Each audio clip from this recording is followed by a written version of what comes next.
അതെ, ആരൊക്കെയോ സൂര്യമോടെ തലമുടി അങ്ങനെ കെട്ടുന്നതെന്ന് എന്നോട് ചോദിച്ചായിരുന്നേ.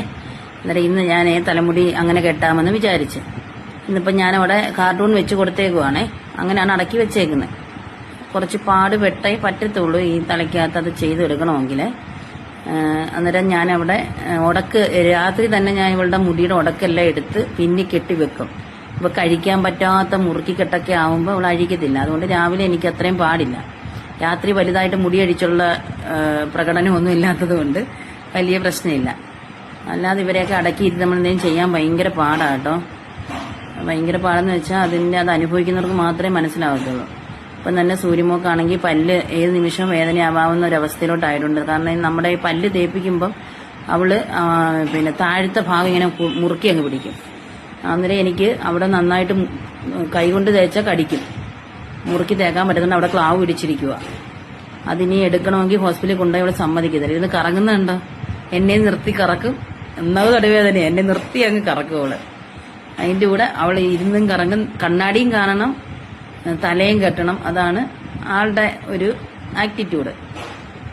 എന്നെ നിർത്തി കറക്കിയാ ചെയ്യുന്നത്. പിന്നെ നമ്മള് അവൾക്ക് ഇങ്ങനെ കെട്ടുമ്പോൾ കുറച്ചൊക്കെ ഒന്ന് അടക്കി വെച്ചോളും. ഞാൻ മുറുക്കി ബണ്ണൊക്കെ ഇട്ട് കൊടുക്കുമ്പോൾ അധികമായിട്ട് വലിച്ചു വാരി ഇടത്തില്ല. അതുകൊണ്ടാണ് ഞാൻ ഇപ്പൊ ഇങ്ങനെയുള്ള കെട്ടിലോട്ടങ്ങ് മാറിയത്. നമ്മൾ ഓരോ പരീക്ഷണങ്ങളല്ലേ കണ്ടുപിടിച്ച് വരിക. എഴുന്നേറ്റ് ഓടാൻ പോകുന്നതുണ്ടോ. അവളെ സംബന്ധിച്ച് അവൾക്ക് സുന്ദരി ആവുന്നതൊക്കെ ഇഷ്ടമാ. പക്ഷെ അങ്ങനെ ഒത്തിരി ക്ഷമയോടൊക്കെ ഇരിക്കുന്ന ഇപ്പൊ ഇത്രയെങ്കിലും ഇരിക്കുന്നല്ലോ. പണ്ടെന്ന് വെച്ചാൽ ഒരു നിമിഷം പോലും അവൾ അടങ്ങിയിരിക്കുന്ന ഒരു ക്യാരക്ടർ അല്ലായിരുന്നു. അങ്ങനെ എന്തായാലും ഞാൻ അതുകൊണ്ട് നമ്മുടെ ഒരു അടുക്കിയുള്ള പിന്നിലാണേ. കണ്ണാടിയൊക്കെ വെച്ചാൽ ചെയ്യുന്ന കണ്ണൊക്കെ കാണാതെ വയ്യാതായി. വയസ്സായി വരുമല്ലയോ. എന്തായാലും സൂര്യമോളുടെ മുടി പിന്നെ എന്തായാലും ഇനി ബാലൻസ് മേക്കപ്പാ.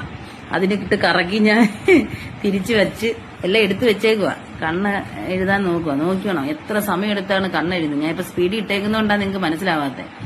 2 കണ്ണ് എഴുതിയെടുക്കണമെങ്കിൽ കുറേ സമയം പിടിക്കും. കണ്ണെഴുതുമ്പോഴേ അവിടെ കണ്ണിനൊരു ഭംഗിയും കൂടെ വരത്തുള്ളൂ. എനിക്ക് ഏത് പിള്ളേർക്കും കണ്ണെഴുതുന്ന ഇഷ്ടം കേട്ടോ. കണ്ണെഴുതാത്ത പിള്ളേരുടെ അമ്മയോടും അച്ഛനോടും ഒക്കെ ചോദിക്കാൻ എന്താ കൊച്ചിന് കണ്ണെഴുതാത്തതെന്ന്. അങ്ങനെ ഒത്തിരി സമയം എടുത്താണ് ആ കണ്ണൊന്ന് എഴുതി സുന്ദരിയാക്കി എടുക്കുന്നത്. പിന്നെ ഐബ്രോസ് ഒന്ന് കറുപ്പിച്ചു കൊടുത്തു. വലിയ പെണ്ണായല്ലോ, ഇനിയിപ്പോൾ ഐബ്രോസ് കറുപ്പിച്ചൊക്കെ സുന്ദരിയാക്കണമല്ലോ. എന്നിട്ട് കുറച്ച് പൗഡറൊക്കെ ഇട്ട്, പൗഡർ തീർന്നപ്പോൾ ചെറിയ പൗഡറൊക്കെ കിടന്നതാട്ടോ, അതെടുത്ത് ഇട്ട് കൊടുത്തത്. അങ്ങനെ പൗഡറൊക്കെ ഇട്ട് അത് പിന്നെ ഞാനൊന്ന് തുടയ്ക്കാൻ സമ്മതിക്കുമോ.